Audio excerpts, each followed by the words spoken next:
Nongeye kubasuhuza abakunzi b'amasomo yanjye igiswahili. Uyu munsi turakomeje n'isomo rishya.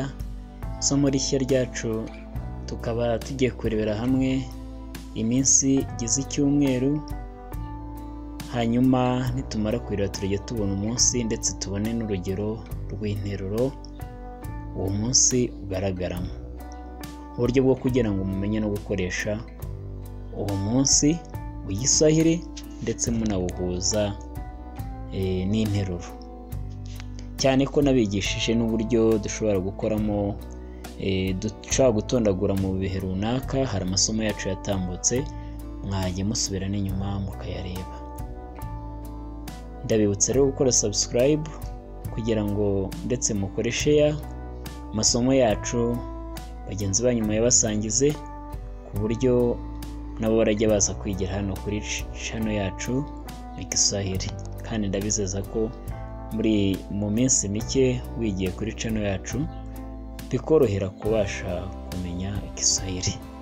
Tugiye gutangira rero n'umunsi wa mbere. Kuwa mbere mu Kiswahili ni Jumatatu, kuwa kabiri ni Jumanne, kuwa gatatu ni Jumatano, kuwa kane ni Alhamisi, kuwa gatanu ni Ijumaa, kuwa gatandatu Jumamosi, ku cyumweru Jumapili. Tugiye noneho kurebera hamwe nuko n'interuro birajya biba bimeze. Jumatatu ni kuwa mbere nk'uko twabibonye.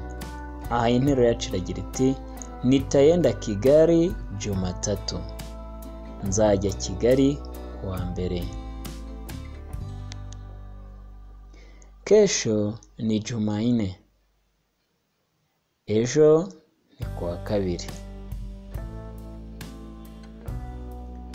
Nitaenda mjini Kigali Jumatano, nzajya mu mujyi Kigali kuwa gatatu. Tutakuja kwenu Alhamisi, tuzaza iwanyu kuwa kane. Waislamu husari Ijumaa, Abayisilamu basenga kuwa gatanu. Nitazuru shangazi yangu Jumamosi, nitazuru shangazi yangu Jumamosi, nzasura masenge kuwa gatandatu. Jumapili nitaenda kusari, ku cyumweru nzajya gusenga. Wapenzi wa masomo yangu, ninawashukuru sana. Bakunzi wa masomo yanjye ndabashimiye cyane.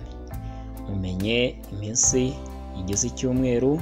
Kwa mbere twabonye ko ari Jumatatu, kwa kabiri Jumanne, kwa gatatu Jumatano, kwa kane Alhamisi, kwa gatanu Ijumaa, kwa gatandatu Jumamosi, ku cyumweru Jumapili.